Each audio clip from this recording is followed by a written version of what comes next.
What is up, Friday Fuel? From unknown to unforgettable, we're back and we're better than ever. We got a very special guest today. I'm super excited to bring on here in a minute. But as you guys are coming in, make sure that you allow StreamYard to view your comments. And so this is an example. Click on the comment and I'll be able to bring you guys up on the screen and let us know where you guys are coming in from. For me, coming in from Arizona, and put in your weekly win. Ryan England, always appreciate you coming on here. What is up? And that's what's up, man. I know you just got just went fully independent, man. So that's great. But as you guys are coming in here, drop in the comments where you guys are coming in from. It's beautiful just as ever here in Arizona. It's like I'm shorts and a t-shirt. So and it's winter time. So Joe Camper, what's up, man? Welcome back. We got a Facebook user, so make sure that you allow StreamYard to view your comments. Coming back in from Ohio. I'm trying to pull it up on my phone so I could actually see the comments here. Pulling that up here. But yeah, as you guys are coming in, type in the comments where you guys are coming in from. Joshua Young's the Medicare machine. Thanks so much for coming on here, man. I see you're traveling, living your best life. Just coming off of AEP, crushing it. If you guys haven't already, go check that podcast out. That was amazing with Josh Young's the Medicare machine.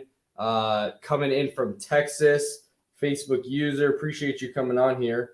Let's see. That's where is it? I'm trying to see who that's from. But yeah, appreciate you guys coming on here, guys. We got a very special guest today because we have the founder and CEO of Secure Insurance Group and the CEO of Impact Legacy Group. This guy didn't work a lead until I'll actually be able to share that story here in a little bit. But guys, this guy built a book of business after 32 years without any leads. Straight referrals, built a massive agency doing a few $1 million a year in premium. And I mean, this guy is a very special guest. So guys, grab your pen and papers because this is going to be one of the best episodes that we've had. Mr. Brian Askins, welcome to the channel, man. Hey, it's great to be here. Thank you very much for having me. I appreciate it. Of course. Yeah. Thanks for coming on. Joe's saying Askins about to drop the heat. Selling policies on a river barge. That's a great story. That's a great story. Talk about that one because I feel like that one, this one talks about your character a lot. So kind of share that story. I'm really interested to hear. Well, this was back in December of 1991. I had an opportunity to win Rookie of the Year for Reliable Life Insurance Company, which was a company I worked for at the time. And every day during that month of December, it was kind of going back and forth between me and another gentleman. And one day I'd lead, one day he'd lead, and it was just back and forth. Well, on December the 31st, he was leading, and but not by much. It was just, and so I went to the mail that day, and I got one policy in the mail that day that I had. Because back then you had to have the policy delivered, check in hand, delivered to the office for it to count. Different world back in 1991 than today. And so anyway, I had this one policy delivered. Went to the guy's house, and the lady says he's already gone to work, and he worked on a riverboat in Memphis, Tennessee, on the Mississippi River. And so I went over there I drove to Memphis, which is about an hour from Wynne, Arkansas. And I get there, and the barge had already gone out. So he's out in the middle of the Mississippi River. And so I'm trying to figure out, how do I get to that boat to get his signature? And so finally I have a guy that says, hey, I'm going out there in a little bit. And I said, can I ride with you? And he lets me ride out there with him. So I get on the boat with him, and I go out to the party barge, or to the barge that he's on, the guy, and I go up to him. And probably the funniest thing, I'll never forget this, I go up there with his life policy, and I said, I just need your signature. And to see his face, to see that, I was delivering his life policy, December 31st, and it was in early afternoon that day. And to see his face, and he's like, "Oh my gosh," he said, "You really do believe in this life insurance thing, don't you?" And and I said, "Absolutely." I said, I made a commitment to you and your family." And so anyway, I got his signature, got back to shore, drove to Jonesboro, Arkansas to turn it in, and ended up winning the Rookie of the Year. And the reason I kind of went all out on that is you get one shot. If I would have been one that just stayed home, hey, it's over. I lost. But I don't mind losing. I say that I'm probably lying there. I do mind losing. I hate losing, but I can lose as long as I know I've done everything I possibly can, and there's nothing I could have done more. But if there's ever a situation to where I could have done anything more whatsoever, and I lose, that's something I would regret for the rest of my life. So, yeah. I mean, Joshua Young saying legend. And the bet, you best believe Brian won Rookie of the Year. You know it. This is awesome. Fuel in the fire. Yes, sir. Thanks, Joe, for commenting. We got Miss Merwin coming in here. Buenos dias. And then Brian Moore. Appreciate you always coming on here, Brian. Seriously. So we met on Ultimate Agent, and we had a great time. We've been able to build a really cool relationship since then, which has been awesome. And I just want to know, how is your experience on Ultimate Agent? I guess from your perspective, I have mine as an agent, but coming on as a coach, how was that experience for you? It was awesome. I absolutely loved it.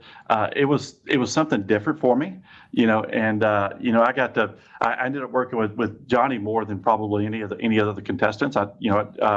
Johnny had won a contest, and he had chose me to go out for the day with him out in the field, and we just had a great time. And we actually led in production the first day, if I'm not mistaken, and maybe the second day. Yeah. And the first couple of days we led in production over everybody, and so things are going extremely well. But I just loved hanging out with you. The contestants on the show are great. I thought they were all awesome, and obviously you and I built a great relationship. And you kind of reminded me of myself, back in 1990, because I started this business when I was 20 years of age, and there was just a lot of similarities between you and I, and because we both had a lot of passion to succeed, and neither one of us ever wanted to let an opportunity pass by that we didn't take advantage of. And but I love the show. Amanda Lunsford won the show. She was great. Obviously Patrice Shepard was great, and absolutely loved hanging out with her. Moon Thomas was so fun to hang out with, and then Michael Vigil, just a great guy. Just 5 great contestants, and probably one of the things I loved the most was also is just hanging out with the coaches. The other coaches, and because they're not only great leaders, but they're great people. Roger Short, Nate Alford, which is, Nate obviously very, very well, and just, great leaders, David Price, Leslie Schofield, Dallas Keithley. So it was a good time. It was a lot of fun. And you and I getting out knocking doors and getting out just, and the first time I ever worked a lead was with you ever. Yeah. And never worked a lead other than that. And so that was kind of new to me. And I'm sitting there listening, dial, leads, and I had never done that. And so, and I'm trying to coach you on it. And, it didn't take long to figure it out. So, and you did a great job on that. So I appreciate it. Yeah, that's hilarious. Joe said Ultimate Agent Season 2, whoever sells a policy in the middle of a river automatically wins. I love Joe. Oh my gosh, that is too funny. Joe is blowing up the comments now. I love it. But Brian England said Brian is a legend. Yeah, so I wanted to ask you, because you were able to build a business without working any leads. The first question I have is, how was it for the first time working a lead? It was different. It was, I was listening, because if you remember, you were upstairs because the house was kind of spread out, and people went to different rooms, different areas, and so you were upstairs, and so I went upstairs and I sit on the bed while you were sitting over by the little table in there, and I was listening to you, and it was awesome because I could kind of tell and you had them on speaker, so I could coach you, hey, say this, say that, that type of thing. And we would discuss calls after you got off the phone, and it was great. So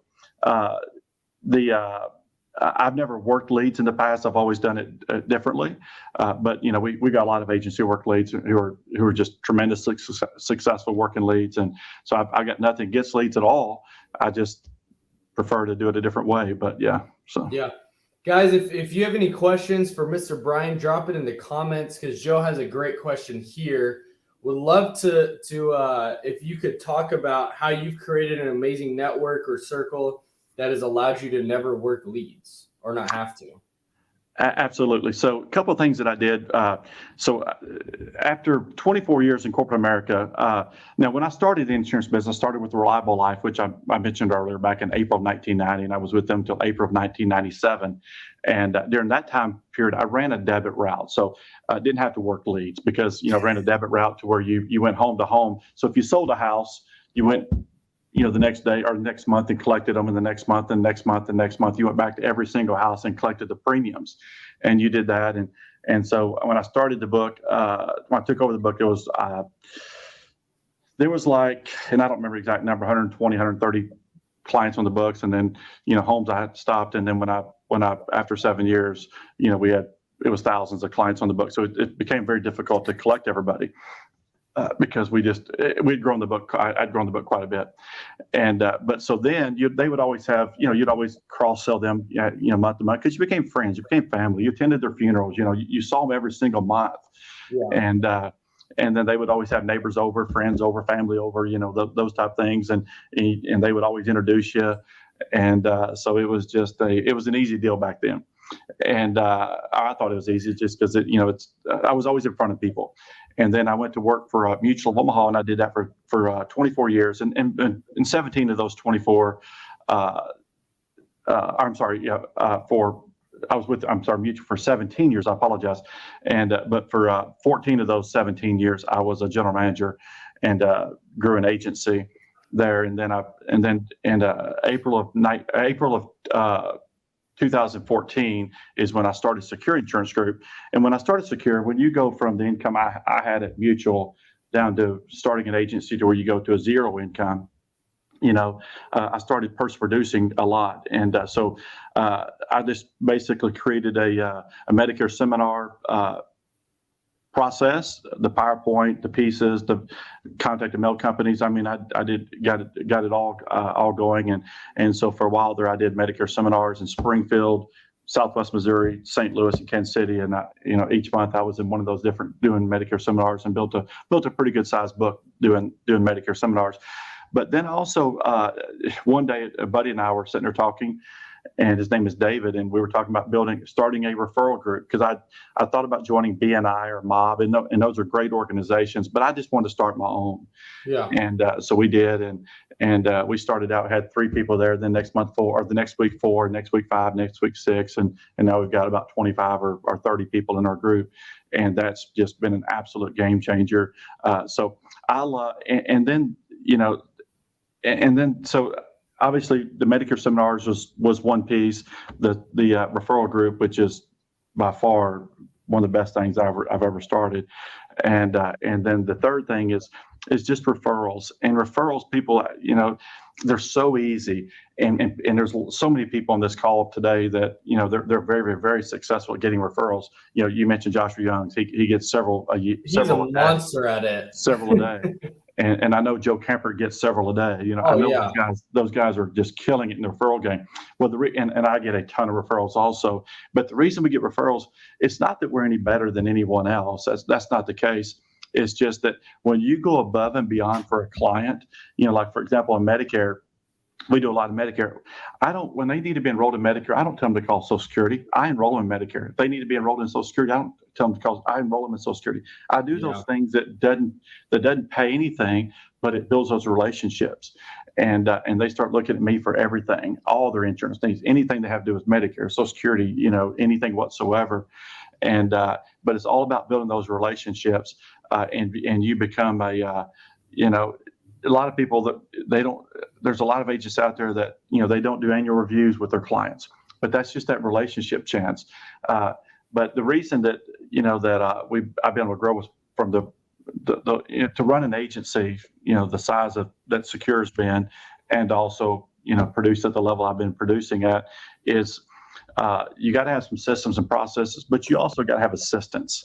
I mean, because one thing, and Johnny, you know this, we talked about this in the car that day a little bit. I don't you probably remember a little bit, but you were asking me how am I producing at this level and running an agency at this level.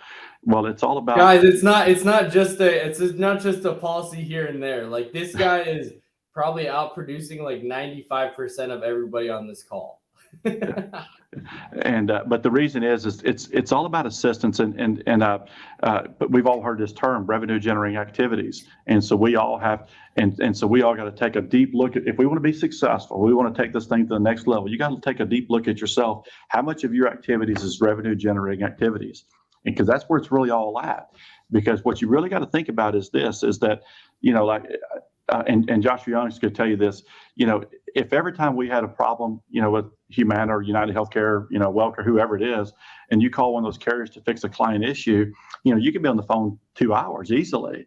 Well, why not pay somebody $20 an hour to do that instead of you doing that? Because everything that you do ought to be, you know, $1,000 an hour or whatever that number is, you know, but it's all about you having individuals that takes care of all the things that aren't revenue generating activities, and you take care of, and it allows you to be in front of more people. But it's all a numbers game. The more people you're in front of, and so the assistants are absolutely the key to just crushing it, in my opinion. So yeah. What's the largest deal you've worked or been referred to out of that network? I had a case I wrote that was $515,000 annual life premium. That was the annual premium, $515,000, and I've written a couple of those that were $500,000, but the 515 was the biggest one. The other one was 502,000 or something like that, annual life. That one is policy. So that is nuts. And you use a cross-sell sheet that you go into every appointment with that I've thought is very good. Talk about that and why you started that, because I remember this is a crazy story that I'm like, geez, that's nuts. Yeah.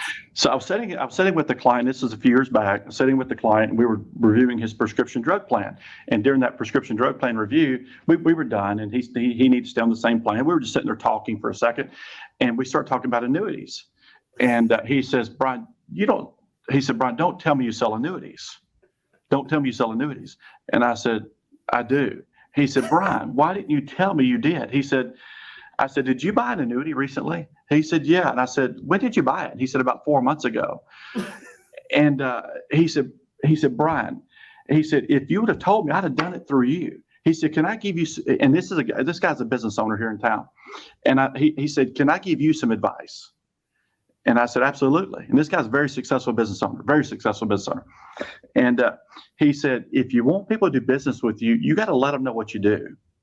He said, when I came in here, he was referred to me by another person. He said, the only thing we talked about that day was Medicare. You never told me you did anything else. He said, I'm going to be honest with you, Brian. If I would have known that you did other things, I would put every single piece of business I could with you. He said, you're the type of guy I want all my insurance with. He said, but unless you tell me, I don't know. I can't read your mind, And so anyway, so I left that meeting that day, and I went immediately to my office, and I told the ladies, I said, unless it's just brutally important, don't interrupt me. And I created a cross-selling sheet, and it's such a simple process, but that cross-selling sheet has generated me, I know for a fact, over $1 million, just that cross-selling sheet alone. So every time a client walks in our office, I don't care who the agent is, the first thing our staff hands the client is this form to fill out, and it just asks for their name, address, and their email address and phone number. And then it lists every product that we offer, and it says, please mark the products you'd like to discuss in your meeting today. And every product is listed. And whether I go to a home, if I go to a home, I'm going to hand the client the product sheet and we'll say, fill this out while I get my computer out. And I'm going to take 3 or 4 minutes to get my computer out, and get set up. The same way if they come in here, we're going to let them sit out in the foyer there for 4 or 5 minutes and fill that form out. And you'll be surprised that people are there for Medicare. They're also marking life or annuities or long-term care or dental, vision, hearing, or cancer, heart attack, stroke, or, they're marking something that's important to them, home and auto, whatever it is. They're marking something else. But if they don't mark anything at the end of the meeting, I just simply turn that sheet around and I say, hey, Miss Jones, today, I just want to make sure you're aware of all the products we offer, even though she's already seen the sheet and she only marked Medicare. I said, Miss Jones, who do you have your life insurance with? And then just listen. The biggest mistake agents make, in my opinion, is they simply don't listen. They talk. While the client's talking, they're thinking what they're going to say next instead of listening. If you'll listen, people will tell you everything you ever need to know, and they will be, it will be unbelievable what they'll do. And that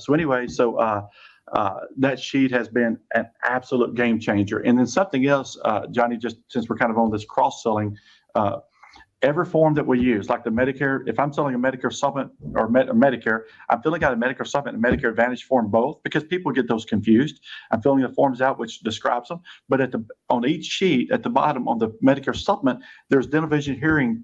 I build it in there, and I show it as optional. So I'm not, because I don't want to ever make a client think it's mandatory. It shows optional in there, but I put it on the cross-selling sheet. The same with the Medicare Advantage. I'm putting the hospital indemnity on there. So everything we do, unless you have you intentionally cross-sell and you have a focus on it, you're probably not going to do it.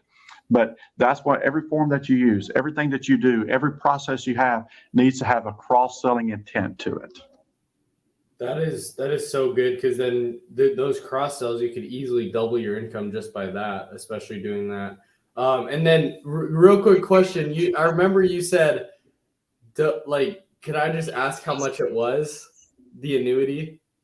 Yeah, I did. Right? I said, if you don't mind, let me ask how much that annuity was, and I think the number was 360,000, and let's just say the comp's only 7%. That's still a pretty good chunk of change. Because I say, just so I can be sick at my stomach, I said, go ahead. I said, how much was that annuity, if you don't mind telling me? And he said it was 360, and so.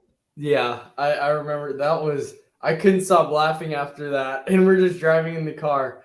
That is too funny. Right, I want to circle back. Ryan England said, Brian, would you share with us how your referral network is set up? What kind of partners do you have? Absolutely. So what we did was that we started out, it was just me and a couple of guys started out. The first meeting, the next meeting was 4, next meeting was 5, et cetera. But in our referral group, we have all business owners. So for example, like one of them is an estate planning elder law attorney, and that's the best one you can have in that referral group. That person is referred. Matter of fact, I've got a text here, Johnny, and let me just read it to you real fast here. I got it last night, and he says, and I'll use the guy's name, because I won't use the last name. He said, Trent gave me the go-ahead for you to write that $30 million term policy you emailed him on. And I've got it right here. I don't know if you can see that or not. But $30 million. I'm writing a $30 million life policy today. And how much AP is that? I haven't even run I can't remember. I've got to look it up. I think it's somewhere around 75 or 80,000 a year. So because it's a term policy, but. And so anyway, it says I got a call scheduled with his brother to have him do the same, and I'm encouraging him to do that as well. And this is from the estate planning elder law attorney in my referral group. And he says the policies need to be written in the ILIT, which is an individual life insurance trust from the beginning. So which he's setting up the trust, and I'm writing the life policies. And so anyway, but the way you set one up is basically just. We have ours set up to where we invited. So I've got a real estate agent in there, commercial real estate agent, a residential real estate agent, a mortgage broker. I've got a business broker in there. This guy's name is Tim. The business broker is unbelievable. I have bought 3 businesses from Tim, 3 different agencies. So every time Tim finds out that an insurance agency's wanting to sell, I buy it. I'm buying another one on February the 1st. I'm buying another property and casualty agency. I bought, probably 6 or 7 over the last 3 years, something like that.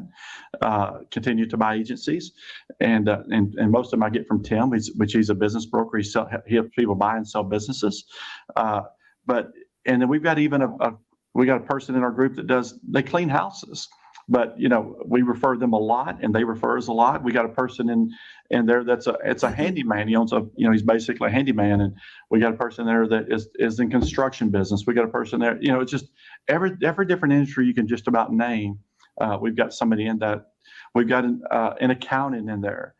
We've got a financial advisor in there. Even though we do a lot of annuities, we still have a financial advisor in there, and which he's awesome. He refers me a lot, and I refer him a lot. So we just have a lot of different industries in there, never two. And we meet every other Thursday at 7 a.m. We meet for 1 hour. But the real key to the whole thing on the referral group is having one-on-one time with those individuals at breakfast, lunch, sometime different other than the meeting. Because during the meeting, everybody takes 60 seconds to tell what their ideal referral is. But the key to it is those one-on-ones, because like when you have referral partners, so I always take things to the next level whenever I meet with referral partners, potential referral partners, and because I want to really find out what their ideal prospect is and what information they need. And then I want to tell them what my ideal prospect is and what information I need. And I always create forms, and to where when I send these individuals these things, it's I'm getting them what they're looking for. And so I always want to send that first referral, because Johnny, if I were to start sending you lots of referrals, and let's just say I was going to send you life and you're going to send me Medicare, I start sending you life referrals, what are you going to start doing? Sending you Medicare Absolutely. So you're going to intentionally start asking every client that you run across for life insurance, hey, Miss Jones, who do you have your Medicare with?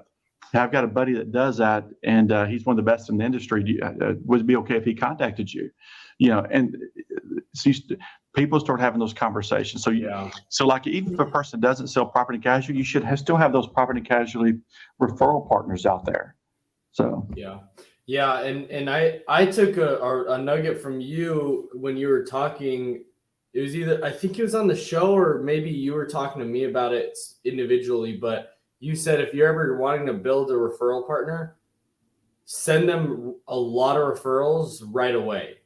And what happened was I had a referral partner, and I sent him like 10 people in a day, and the next day I got 7. And I was like, dude, it just exactly like, and I was just like, hey, I just want to build the relationship, and I want to put my money where my mouth is and like really actually give to this person.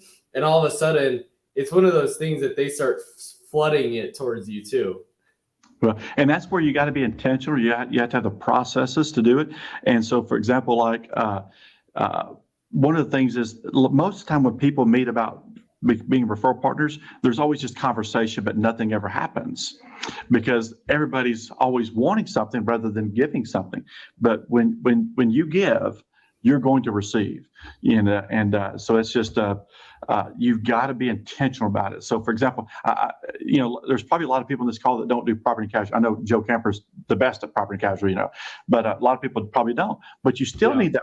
You still need that referral partner. Say you don't do property and casualty, but you do life, health, and Medicare. Go visit with that person, find out what their ideal referral is, and how they want to receive it, and the whole 9 yards. And then every time, and have a form, a part of your fact-finding process when you're with every client, and ask them, hey, who do you have your home and auto insurance with? Hey, I've got a guy that, that does this, or a lady that does this, and they're absolutely tremendous at it. They were able to save me a lot of money on mine. Is it okay if I refer them? You start referring that property casualty. The property casualty agent is going to start asking every person they run into, hey, who do you have your life insurance with? What about are you on Medicare yet? Health insurance, et cetera.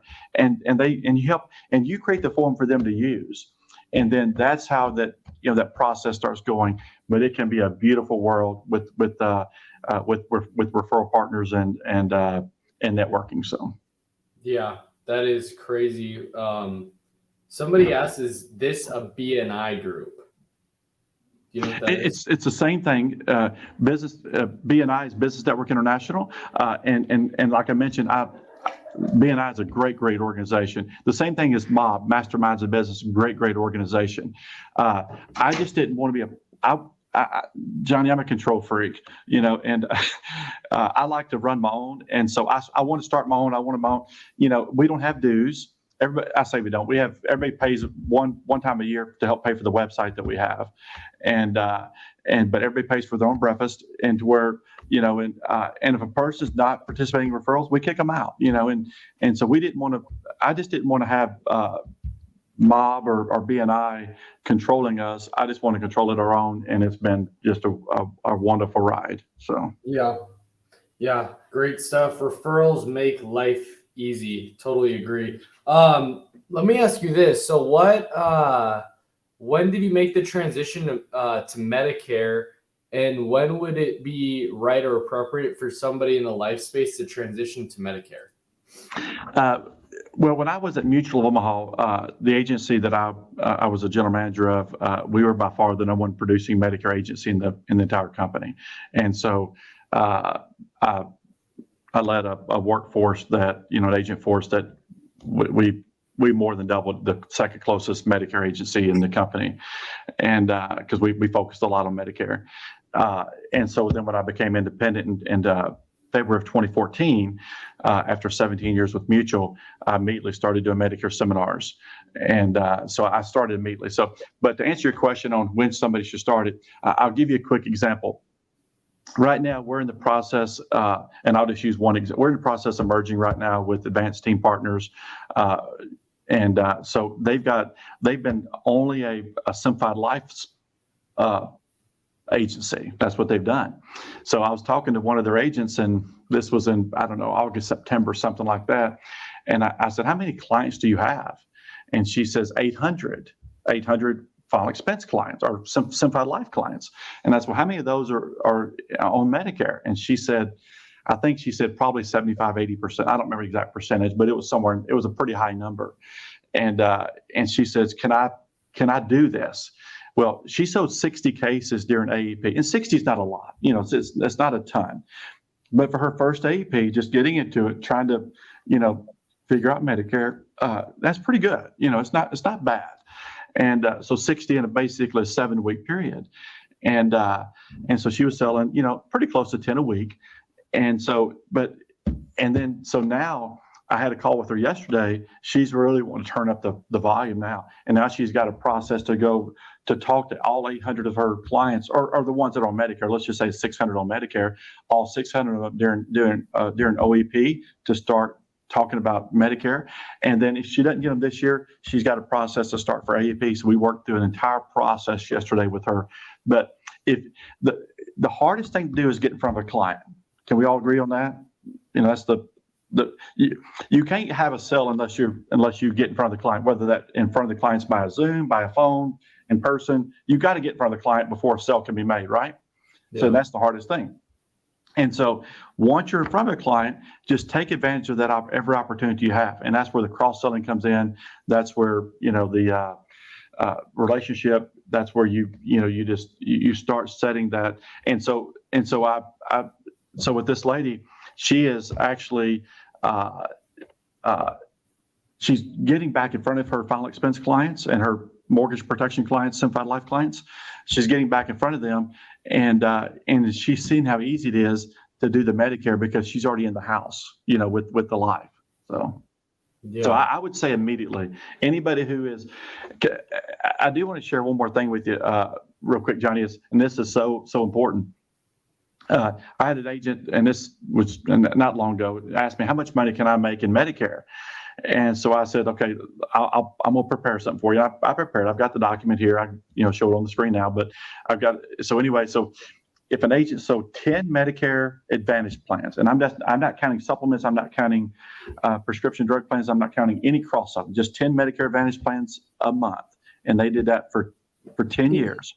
At the end of that 10th year, and they had an 83% persistency, okay?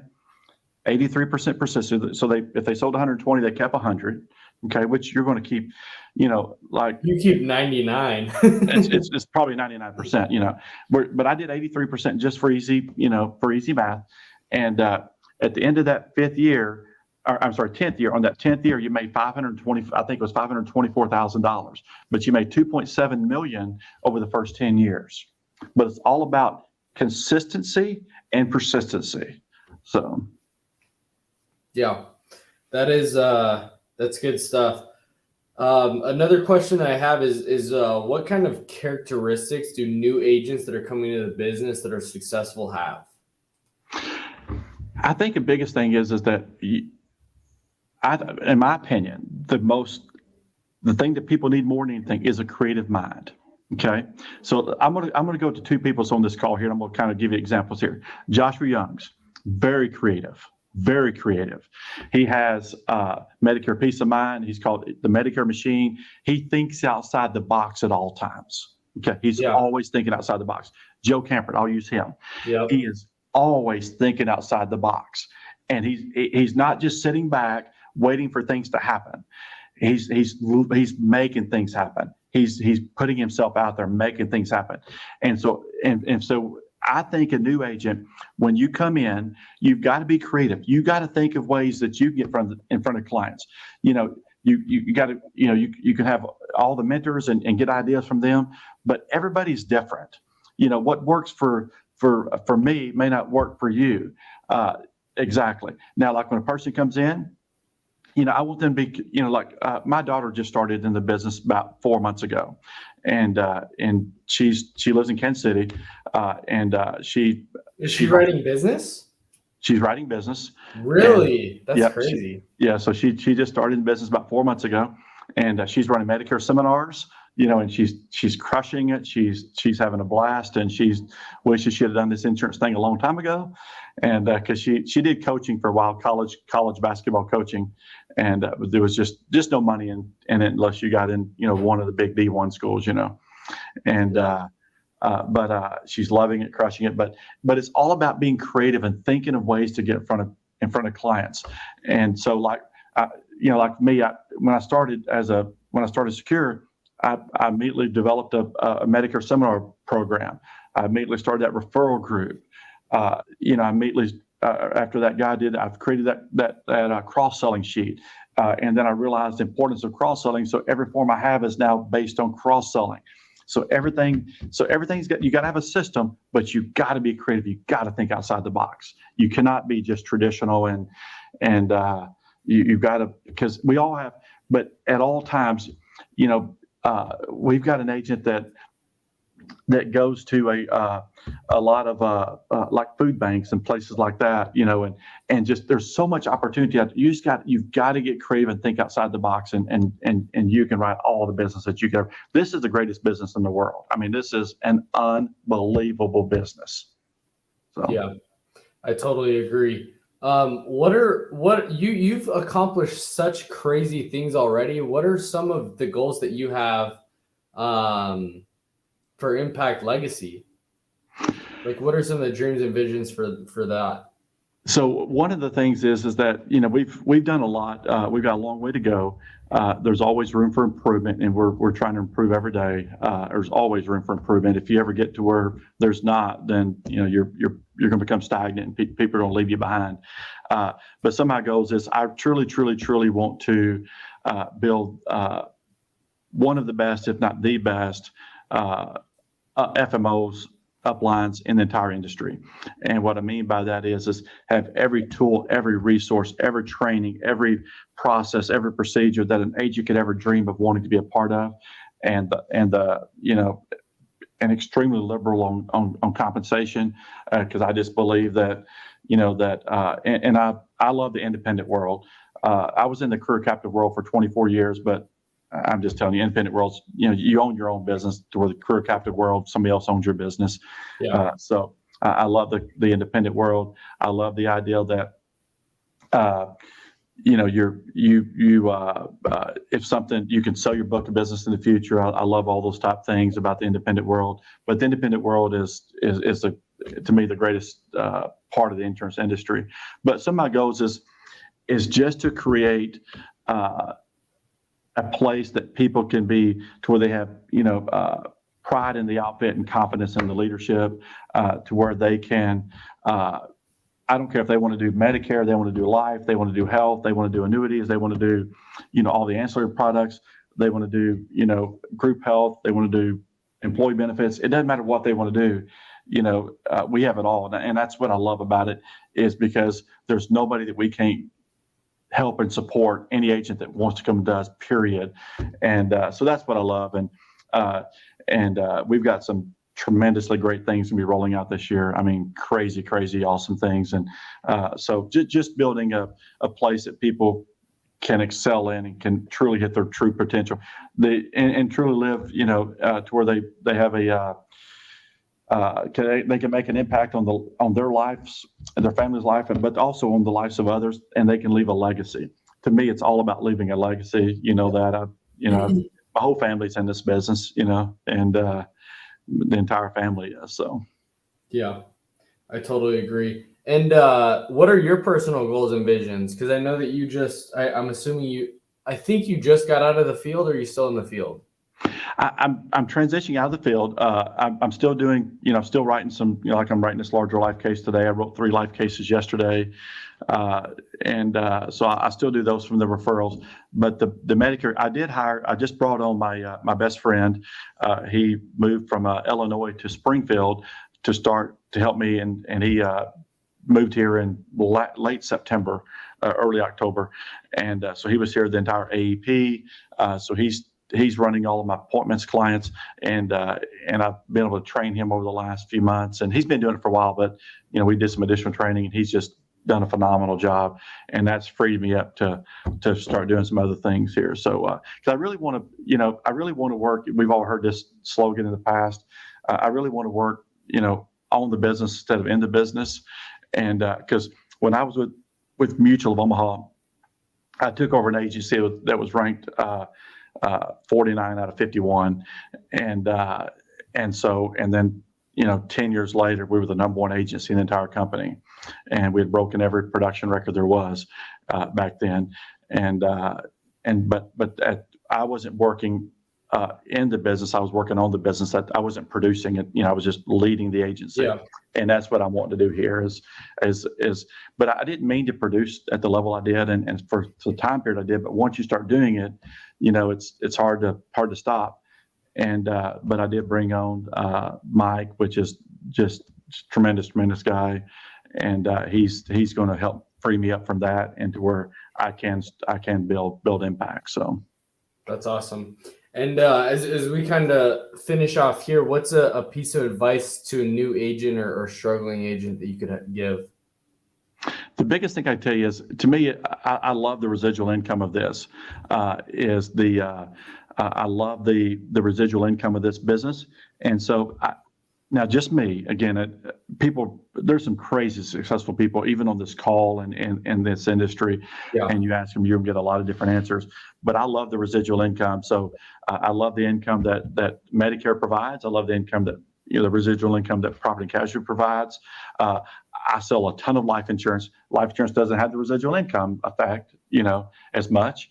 But I love the idea that, after just a couple of years, an agent can easily have $100,000 of residual income when they wake up on the first day of the year.